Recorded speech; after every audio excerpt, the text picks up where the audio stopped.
School is back in session, and that means a lot of reading is happening right now. For one man in our Ozarks Life, he's proving comic books aren't just for kids. Inside the Meyer Library on the Missouri State campus, you won't find a section for comic books. But in a corner office, you will find a comic book author.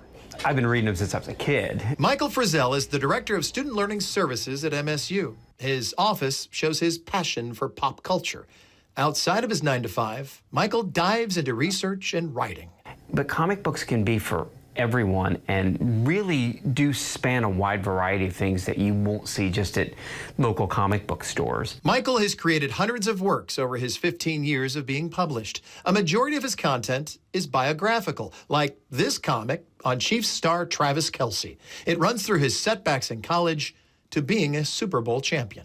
I like the ones where you're talking about someone who wasn't famous before they became famous, right? They didn't have famous parents. They weren't rich. They weren't just kind of segueing into it easily. They had to work for it. And his most recent comic features the Midwest princess herself, Chapel Rowan. I was on vacation, and I saw this group called the Femmes in Boston performing on the street, Hot to Go, and a couple other things, and I thought, she's huge. I mean, they know her here. So I said to my publisher, hey, you know, we should do one on Chapel Rowan. Once the Willard natives started winning awards, a comic on Chapel was a no-doubter.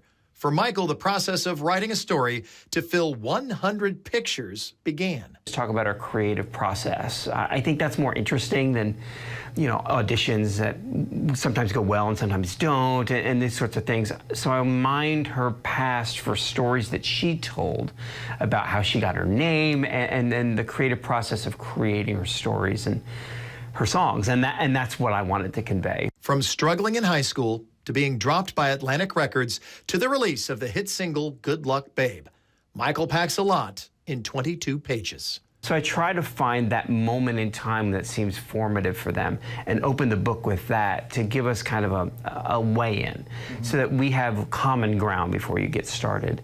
Look for those stories that make them feel real, and I want them to walk away going, I understand that person just a little bit better.